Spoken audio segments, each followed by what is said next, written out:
Well, welcome all, and welcome Mr. Barry Peatling to the Barry Peatling Sports Show.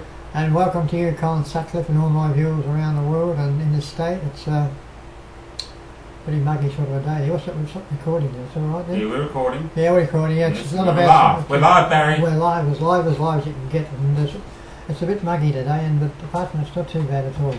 About 35 degrees outside, Barry. It's going to be 22 tomorrow, thank God for that. Yeah, nice change. Mm-hmm. So that's good. What's been happening in the cricket? Well, the fourth one-day game at SCG was won by Australia again. Big scores. Big scores, and I'll tell you something before I go any further. I've never seen a fielding side, a first-class fielding side as bad as I've seen. The last two games, Pakistan. Some of these, the captain. You see one of the fellas went through his captain, turned around. Poor. They just got no idea of. They dropped about 4 catches. I could have caught them blind. I tell you, some of those catches they dropped. I mean, probably they wouldn't have beaten Australia, but they would have got a lot closer. But some of it was just a pathetic exhibition of fielding. I mean, under 12s could field better. Oh, You've seen it, it's bad. They're dropping catches and... Oh, go like lollipops. And the ball would come to them and it would go through them and go for 4. Go through the legs, went through... They lost about 30 runs in this fielding. At least. Yeah. At least. I mean, when you go down and field the ball, you don't go with the legs open like that. You go down and get behind. They wouldn't bend down. Pathetic. Who's their coach? Mickey Duffy. Oh, it's that... He comes from England. No, he's South African, but their fielding coach is Ricky Nixon, not Nixon. What's his name? New South Wales coach he was. Steve Rickson is their fielding coach. Well, he wants to smarten up too. He was a keeper. Mickey Arthur is the coach. Mickey Arthur, yeah. He coached Australia for a little bit. He's been around everywhere, but I tell you what, Mickey Arthur, I think you might get the flip, mate, because they're not a very disciplined side at all. And the coach, the captain, he was spewing. He dropped a couple of field. Oh, just wake up. Nah, look. Pakistan. They got one more game to go on next Thursday, Australia Day, and. So let's focus on this fourth one day and a little bit some positives. Look, who were the standouts? Well, the standout. Look, it's getting very monotonous lately, but David Warner, he's. I just said before we come on air to Colin Sutcliffe that he is just about taken over the reign as the #1 cricket scorer in Adam Gilchrist. He was one of the quickest one to get it in the world once upon a time, but I reckon David Warner is just about taken over Adam Gilchrist, and that's a big statement, mate, but I think he has it. Plus the fact he's one of the best fieldmen too in the competition too. What do you think of Maxwell? Maxwell's about time he got into action, but he smashed around when he made 74 in about half an hour or something.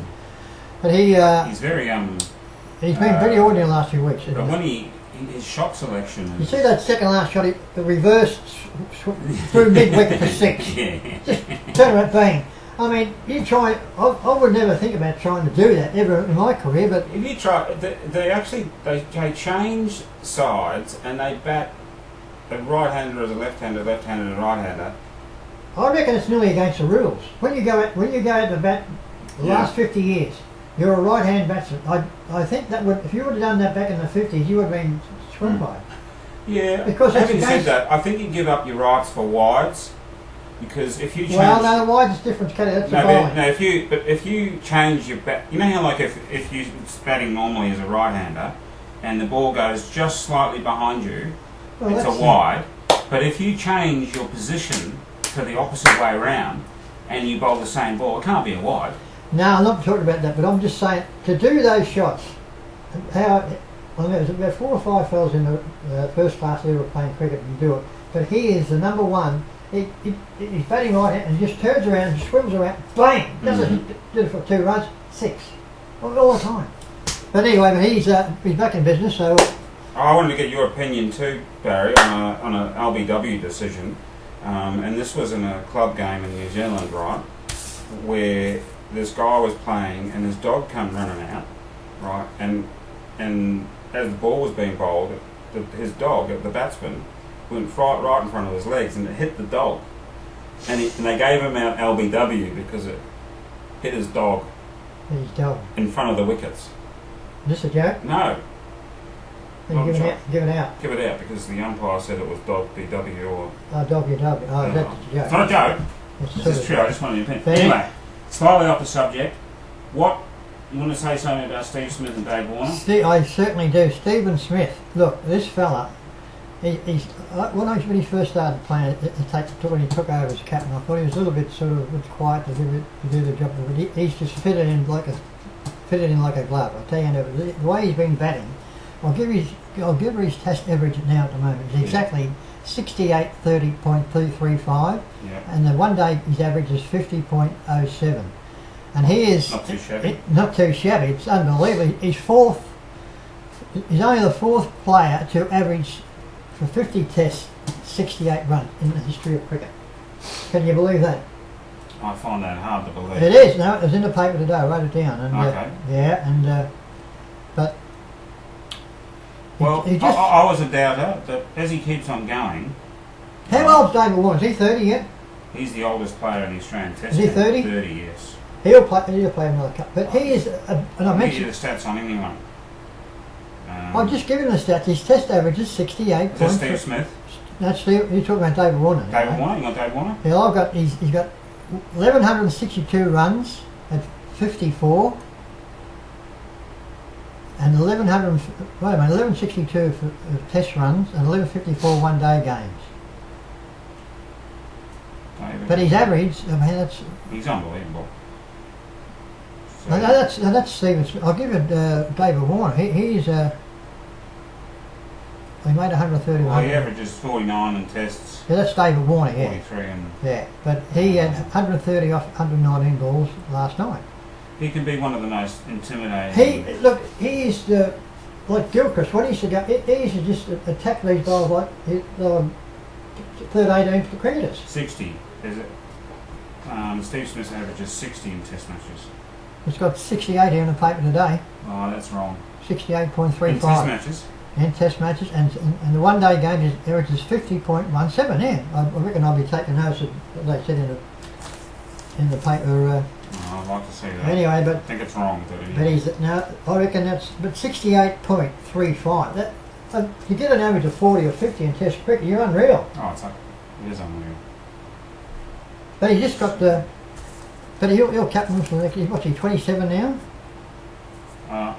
Yeah. 27, I reckon. His bio is 27, 235 days. 11, 28, but he just fit in, and they're all behind him now. Cricket Info says he's got an average of 60.15. Well, they're up the shit there, I'll tell you now. But anyway, David Warner. Yes. As I said, I presume you've been watching catching these catches. Oh, he's unbelievable. Oh, look, did not flinch. The one he took that far off the ground, running in, full pelt, down here. Yep, and the one on the boundary. Yeah, well, he's done about 5 in the last few weeks, but when he gets out the back... KFC classic catches, just David Warner. He could make a whole show of him here, because... And the way he hits, as soon as he gets out of the ground, it just... Bang! No taking up more time to warm up and get organised, but he just goes crash bang.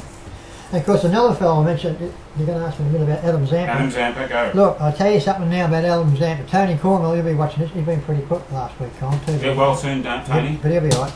This Adam Zampa. Hello, Tony. This Adam Zampa is going to be he's going to be the next Shane Warne. I can tell you now. He was bowling these leg spinners last night, and I'll tell you what, he's only about 20-year-old. He hasn't had much opportunity, but he'll get some. He had to go out in the big bash, didn't he? Yeah. And he done all right. He took 3 for 10 off 4 overs or something over there. His replacement for the big bash, right, which was Ish Sodhi. Right, Pakistani. No, New Zealander. Ish. Oh, in the big bash. In the big bash, he replaced him, yeah. and in his last game for the Adelaide Strokers, he got 6 wickets. In a 2020 game. That's nearly a record, yeah. 6 wickets for about 30. But anyway, getting back to Adam Zampa, he's got the talent and he can bat, and I'll tell you what, I think he's only about 20, it might be. Yeah. Might stand to be correct, it might be 20 or 21. His exact age. He's not very old. He looks about 18. He looks pretty young. But he can tweak it. He's a bit like Warnie, I'm telling you now. He got the nice straight ball to a straight hitter. Tony, you keep your eye on Tony from now on. Adam Zampa. He's been around for a little while. Oh, not that long. I think he had a couple of games of Big Bash last year, didn't he? Adam Zampa is 20. He's almost 25.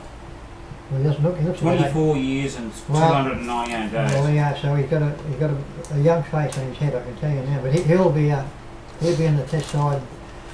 Did you get side? Do you want to tell the viewers about the pre-season training for Chelsea tonight? It's starting this week, I think. Tonight. 6 o'clock. I might be going down there tonight, but I did see it on. I had an email from someone that. What's the date for the day? 22? 22nd. 23rd. Yeah, I might go down next week because apparently I've been told by Snake and a few other people have sent me messages on Facebook that it's going to be a new look Chelsea. Couple of big, new look televisions. Big men. We don't need any 5'9"ers. Yeah, we got this fella from Unified. Get rid of these little men. Oh, look, they've got to get rid of at least 6 or 8 players from last year. The year before they got rid of 6, but now they got. I mean, what they're recruiting, I don't know where they're getting it from. I mean, you've got to go. If you look at these footballers, these fellas out there looking, you recruit. See if you can just see if they can kick a ball or mark the ball. Or if they're over 5 foot or something. Yeah. Because the last couple of years, they recruited. Smarten up. And they've just got no go. And they can't run. And but I might go down next week and have a bit of a Captain Cook and let the viewers know what's going on in Chelsea Footy Club, because we can't go any lower than last year. We've got to get up. How low can you go? Cheerios, Barry.